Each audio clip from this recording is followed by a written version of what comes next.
रेशमपुर नाम का एक गांव था जिसमें नवनाथ और रमा रहते थे। एक दिन शहर से उनकी पोती रूही गांव में छुट्टियों के चलते कुछ दिन रहने आती है। एक दिन नवनाथ अपनी पोती को गांव के मेले में ले जाते हैं, जहां पर रूही कठपुतली वाले का खेल देखने की जिद करती है। अरे वाह दादाजी, दादाजी वो देखो, वहाँ पर पपेट शो चल रहा है। मैंने इसके बारे में किताबों में ही पढ़ा है। आज मुझे इसे रियल में देखना है दादाजी। अरे रूही बिटिया, वो कठपुतली वाला है और उसका तमाशा चल रहा है। चलो, अगर तुम्हें उसका खेल देखने की इतनी ही इच्छा है तो हम दोनों साथ में जाकर देखेंगे। बचपन में मुझे भी कठपुतली का नाच देखना बड़ा पसंद था। ऐसी बात है क्या दादाजी? फिर तो और मजा आएगा। ये रूही और नवनाथ वो कठपुतली का नाच देखने जाते हैं और रूही खूब मजे लेती है और खुश होती है।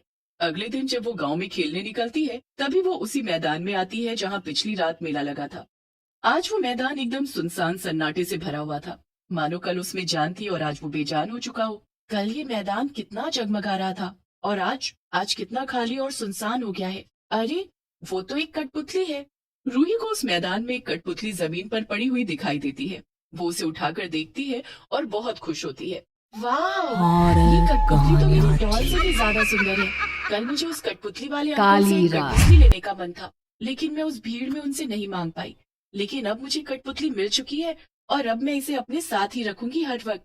रूही बड़े ही प्यार से उस कठपुतली को घर पर ले आती है और अपने पास ही रखती है। अरे रूही बिटिया, अब खाना खाते समय तो इसे बगल में रखो। कब तक इसे अपनी गोदी में लेकर घूमती रहोगी लाडो? दादी जी, ये मेरी जान बन चुकी है। मुझे ये बहुत पसंद है और अब मैं इसे खाना खिलाऊंगी। खाएगी ना तू चिंकी? चिंकी? ये चिंकी कौन है बिटिया रानी? चिंकी इसका नाम है, मैंने रखा है दादाजी।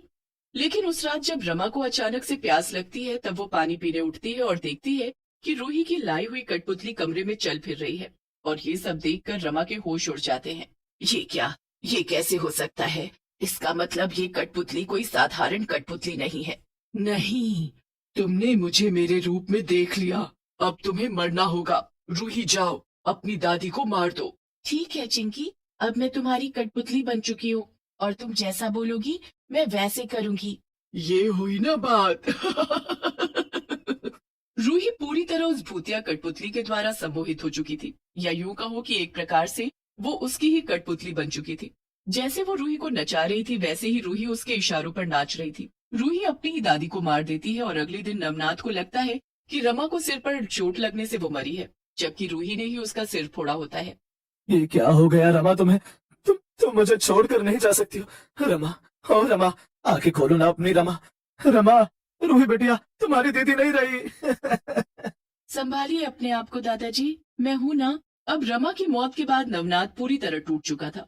वो ना तो कुछ ठीक से खाता न ठीक से पीता, जिस कारण उसकी तबीयत भी खराब सी रहने लगती है। एक दिन जब वो घर की सफाई करके कठपुतली चिंकी को दूसरे कमरे में रखता है, तब वो बाद में देखता है कि वो फिर से उसी कमरे में वापस रखी हुई है जहाँ से उसने उसे उठाया था। अरे, ये कैसे हो सकता है? मैंने इस कठपुतली को अभी दूसरे कमरे में रखा था, लेकिन ये वहां से यहाँ कैसे आ गई फिर से? मुझे तो कुछ समझ नहीं आ रहा। रूही भी नहाने गई है, फिर किसने लाया है इसे यहाँ पर? क्या हुआ दादाजी, क्यों अकेले में बड़बड़ा रहे हो? अरे रूही बिटिया, वो मैंने तुम्हारी इस चिंकी को अंदर के कमरे में रखा था, लेकिन ये फिर से यहाँ बाहर आ गई, न जाने कैसे। ओफो दादाजी, आपको पता नहीं क्या, चिंकी चल फिर और बोल भी सकती है। क्या? ये तुम क्या कह रही हो बिटिया? डर गए ना आप? अरे दादाजी, मैं तो मजाक कर रही थी। अब आप ही बताइए, भला कोई कठपुतली एक जगह से दूसरी जगह चलकर जा सकती है क्या? नहीं ना, आप ही इसे फिर से यहाँ पर रखकर भूल गए होंगे। आपकी उम्र भी हो गई है और दादी जी के जाने के बाद आप थोड़े खोए खोए से भी हो।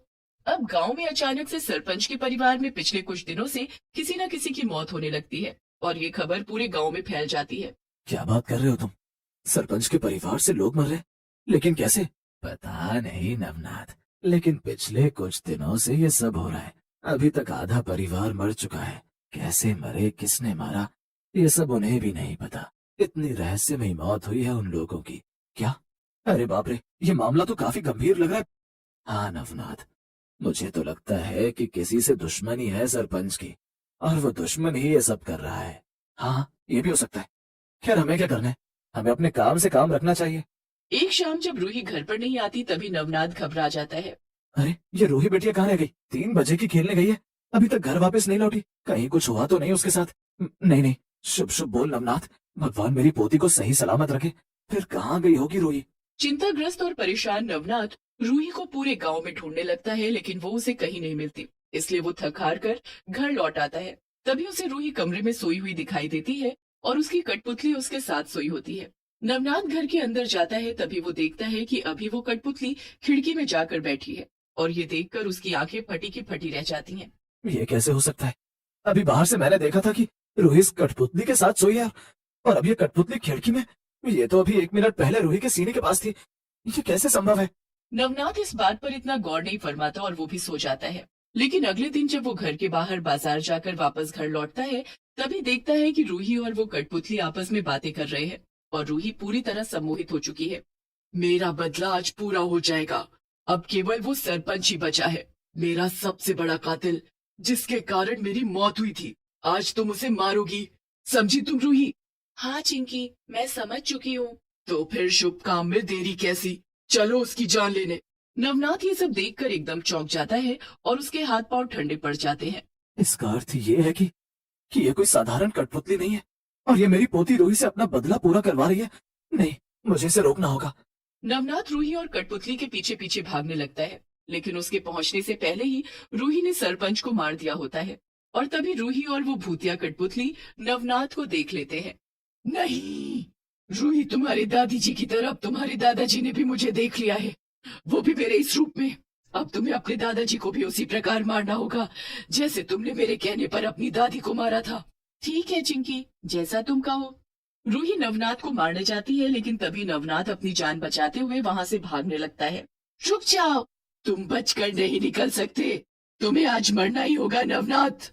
नवनाथ भागते भागते एक पेड़ पर चढ़ जाता है और रूही आगे निकल जाती है।